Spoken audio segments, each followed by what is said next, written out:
Okay dear students, last term पर हमने polyphase metering का चैप्टर स्टार्ट किया था, जिसमें कि हमने ब्लोंडल थ्योरम्स के बारे में देखा था कि अगर हमारे पास n कंडक्टर्स हों और n वोटमीटर की हेल्प से हम उसमें पावर मेजर कर सकते हैं, और अगर हम एक कॉमन रेफरेंस पॉइंट किसी भी कंडक्टर को बना लेते हैं तो हमको n-1 वॉटमीटर की ही ज़रूरत पड़ती है। अगर हमारे पास 4 कंडक्टर वायर हैं और हमने उनमें से एक को कॉमन पॉइंट बना लिया तो हमको 3 वॉटमीटर्स की ही ज़रूरत पड़ेगी। ये हमने लास्ट टर्म पर डिस्कस किया था।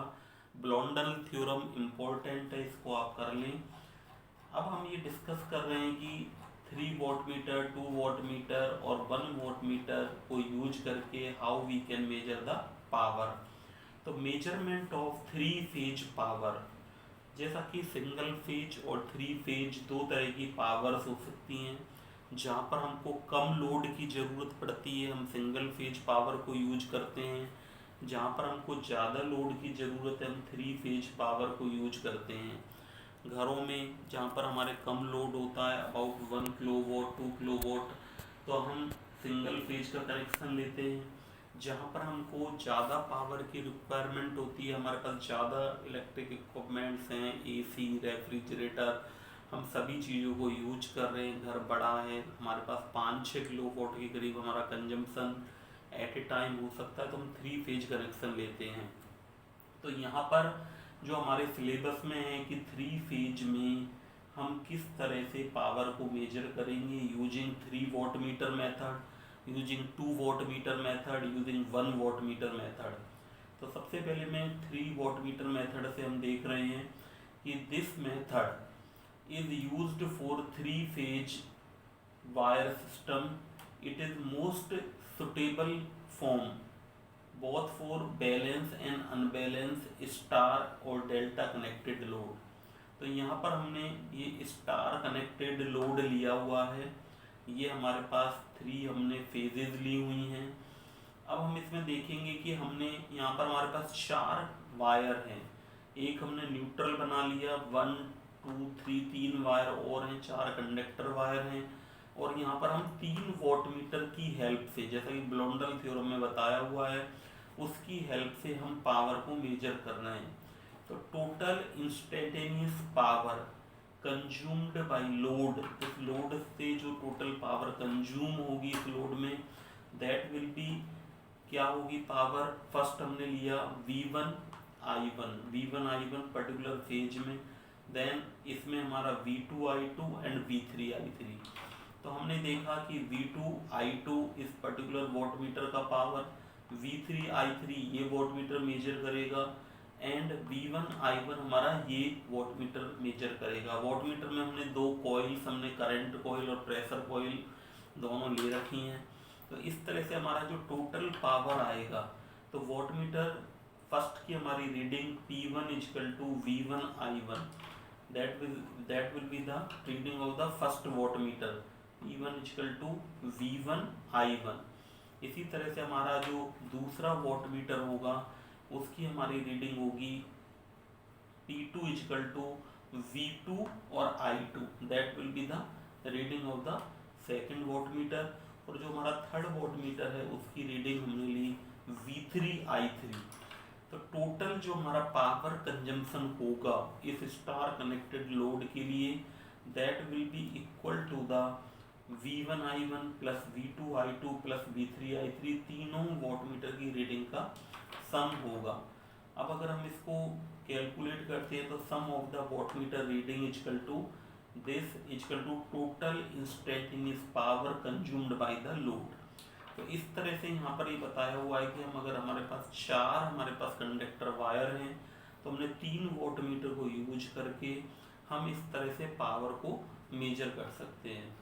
Now if you see the 2 watt meter method, अगर हमारे पास 2 ही वॉट मीटर लगाने हैं तो हमने क्या किया हुआ है, जैसा कि अनबैलेंस 3 फेज स्टार कनेक्टेड हमने लोड लिया हुआ है यहाँ पर। अब हमारे पास केवल 2, हमारे पास 3 तो कंडक्टर वायर हैं, एक को हमने न्यूट्रल बना लिया, बाकी 2 फेजेस में हमने 2 कंडक्टर्स में हमने वायर में 2 वॉट मीटर को हम यूज कर रहे हैं। अब जैसा कि यहाँ पर बताया हुआ था, instantaneous power consumed by load is equal to, हमारे पास टोटल जो पावर कंजम्पशन होगा V1I1 V2I2 plus V3I3, that will be the total power consumption. तो रीडिंग ऑफ वॉट मीटर, हमारे पास यहाँ पर दो ही वॉट मीटर्स हैं जो हमारे पास इनकी रीडिंग होंगी। तो पहला वॉट मीटर जो P1 होगा उसकी हमारे पास जो रीडिंग होगी that will be the V1 minus V3I1। अगर हम यहाँ से देखें तो ये हमारा कॉमन पॉइंट था, तो इनके बीच में जो वोल्टेज है हमारे दोनों फेजेस के बीच में that will be the V1, और करंट हमारा I1 आ रहा है। तो इस तरह से हमारा V1 माइनस V3, तो हमारा ये वोल्टेज कितना हुआ V1 माइनस V3, इन दोनों न्यूट्रल पॉइंट जो हमने लिया है कॉमन पॉइंट और इस पर्टिकुलर फेज, दोनों के बीच में जो वोल्टेज डिफरेंस होगा V1 और V3 का डिफरेंस होगा, और I1 इसमें करंट है। तो जो ये वॉटमीटर रीड करेगा that will be the V1 minus V3 into I1, ये हमारी रीडिंग यहाँ पर बताई हुई है। इसी तरह से हमारा जो दूसरा वॉटमीटर होगा, ये हमारा जो सेकंड वॉटमीटर है वो हमारा क्या रीडिंग नोट करेगा, that will measure the V2 और V3, ये हमारी वोल्टेज हैं इनमें। तो V2 माइनस V3 और I2 हमारा करंट है। तो ये देखिए हमने यहाँ पर लिखा कि P2 is equal to V2 minus V3 into I2। तो sum of the wattmeter reading, अगर हम दोनों वॉटमीटर्स की रीडिंग का इनका सम कर देते हैं तो आप देखिए कि इनका जब सम करेंगे तो इसको I1 को जब V1 से मल्टीप्लाई करेंगे तो V1I1, I2 को V2 से मल्टीप्लाई करेंगे तो V2I2 माइनस V3I1 और माइनस V3I2। तो V3 हमने अगर कॉमन ले लिया दोनों में से तो I1 प्लस I2। तो at point O KCL gives, अगर हम इसमें करंट किरचॉफ का करंट लॉ लगा देते हैं तो हम जानते हैं कि जो टोटल जो सम होगा, यहाँ पर सपोज ये हमारा पॉइंट O है सेंटर पॉइंट, तो जो करंट सारे आ रहे हैं I1 I2 I3 तीनों इसमें करंट आ रहे हैं, I2 यहाँ से हमारा आ रहा है, I3 I1, इनका सम जीरो होगा, क्योंकि किरचॉफ करंट लॉ से आप फैमिलियर हैं कि सारे करंट्स का एक जंक्शन पर जो सम है वो जीरो होता है, इनकमिंग और आउटगोइंग करंट का सम। तो हमने इसको लिख दिया I1 plus I2 plus I3 equal to zero. इससे अगर हम I1 प्लस I2 की वैल्यू कैलकुलेट करते हैं तो that will be equal to minus I3। तो sum of the wattmeter reading will be, अगर हम इसको यहाँ पर I1 प्लस I2 की जगह माइनस I3 पुट कर देते हैं तो हमारा ये यहाँ पर प्लस P3I3 हो जाएगा। तो sum of the wattmeter reading equal to V1I1 plus V2I2 plus V3I3। तो इस तरह से ये हमारा जो दोनों वॉटमीटर जो हमने लगाए उनसे इस तरह से ये हमारा सम आ जाएगा। अगर हम वन वॉटमीटर मेथड को अब अगर हम देख रहे हैं तो यहाँ पर ये हमने लोड कनेक्टेड किया हुआ है और यहाँ पर हम केवल एक वॉटमीटर यूज कर रहे हैं जैसा कि दिखाया हुआ है। अब हम इसमें से हमारे पास दो कंडक्टर वायर एट ए टाइम होंगे, तो हमने क्या किया, या तो हम ये वाई कंडक्टर वायर को यूज कर लेंगे, हमने स्विच यूज कर लिया यहाँ पर, तो या तो इस स्विच को वाई से कनेक्ट कर देंगे या फिर इस स्विच को बी से कनेक्ट कर देंगे। तो हमारे पास कंडक्टिंग वायर्स हैं वो टोटल हमारे पास दो आ जाएंगे। तो this method is only applicable in balanced three-phase load. It does not matter whether it is connected in star or delta. Suppose switch is connected to phase and then reading of the wattmeter will be, तो W1 is equal to, जब हमने पहला switch को हमने कहाँ पर connect किया, switch को हमने फर्स्ट फेज B से कनेक्ट कर दिया, या तो हम इसको B से कनेक्ट करेंगे या फिर Y से कनेक्ट करेंगे स्विच जो हमारा है। तो जैसे हमने अभी यहाँ पर बताया हुआ है कि VRB, अगर हमने इसको स्विच को B से कनेक्ट कर दिया यहाँ पर तो हमारे पास क्या होगा, ये हमारा कंडक्टर अभी काम नहीं आ रहा, तो हमने यहाँ स्विच को यहाँ कनेक्ट कर दिया, तो एक ये कंडक्टर और एक ये कंडक्टर, ये दोनों कंडक्टर्स हमारे काम में आएंगे। Then reading of wattmeter will be W1 equal to VRB IR cos θ1। ये हमारे वोल्टेज होगा इसके और इस फेज के बीच में voltage drop V R B हो जाएगा।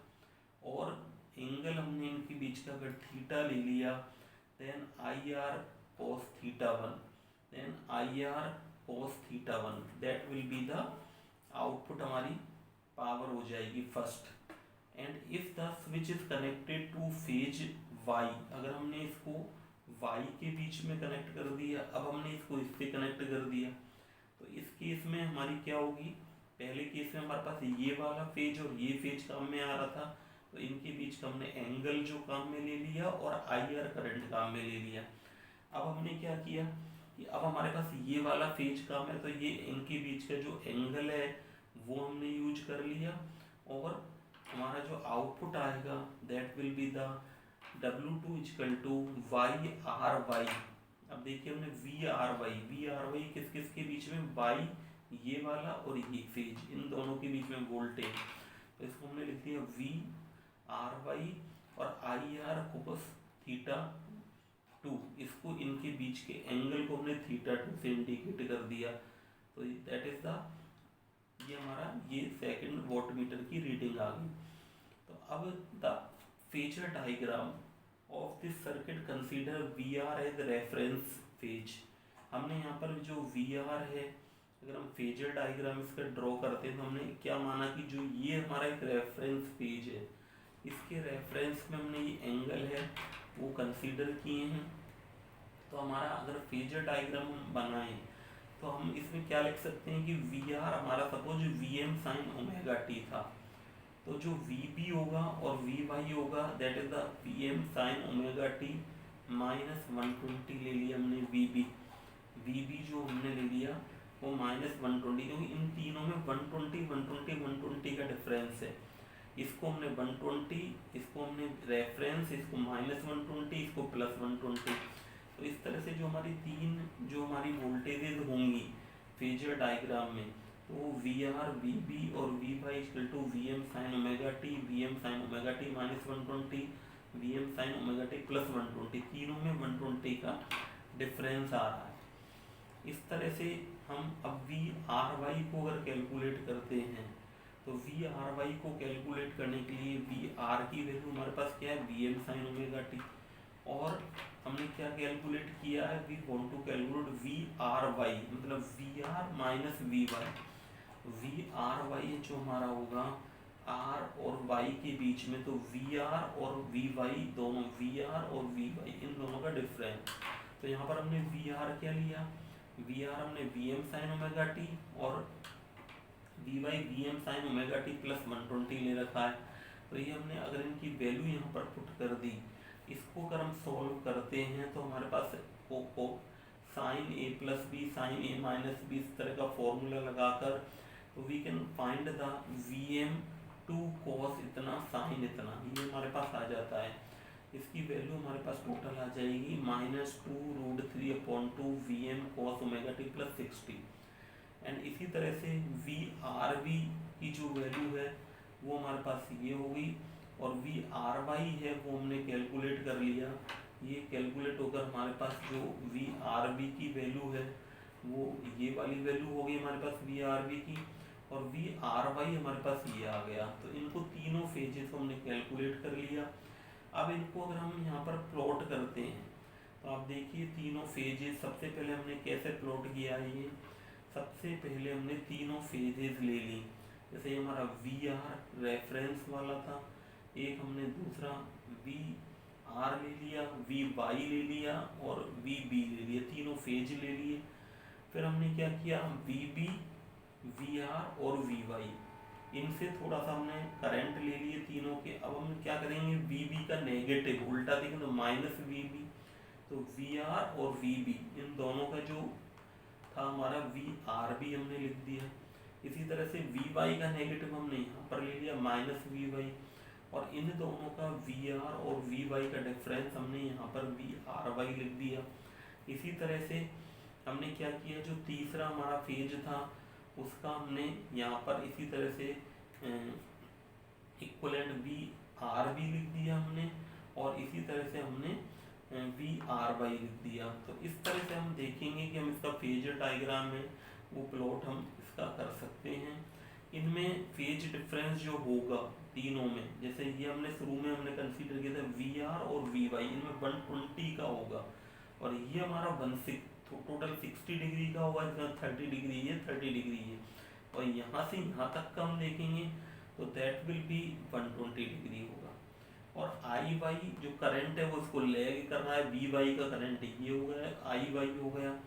इसी तरह से वी आर का करंट हमने आई आर दिखा दिया, और जो ये हमने वी बी लिया है उसका करंट आई बी दिखा दिया। ये से 5 डिग्री लैग करते हुए हमने करंट को इंडिकेट कर दिया। तो ये हम सिंगल फेज जो वॉट मीटर है उसके लिए हम इस तरह से डेरिवेशन कर सकते हैं। तो जब हम इसको फाइनली अगर हम इसको कैलकुलेट करते हैं, हमारी जो रीडिंग है W1 और W2 की जो हमारी रीडिंग्स हैं that can be come the, इसको W1 और W2 की जो हमारी वैल्यूज़ हैं वो इस तरह की अगर हमारे पास आती हैं तो इनके through we can calculate the tan phi की वैल्यू हम इसमें कैलकुलेट कर सकते हैं। तो tan phi जो हमारे पास होगा that will be the √3 W2 minus W1 upon W2 plus W1। ये फॉर्मूला हम डायरेक्टली लर्न ये हम कर सकते हैं इस फॉर्मूले को। तो ये हमारे सिंगल फेज का है, इसको आप रीड करके देखेंगे भाई सिंगल फेज में हमने क्या किया हुआ है, डबल फेज में हमने किस तरह से किया हुआ है। इनको रीड करके हम सिंगल फेज, 3 फेज और 2 फेज, मतलब हमने 1 वॉट मीटर, 2 वॉट मीटर और 3 वॉट मीटर्स का 3 फेज में किस तरह से हम यूज करेंगे ये हम निकाल सकते हैं।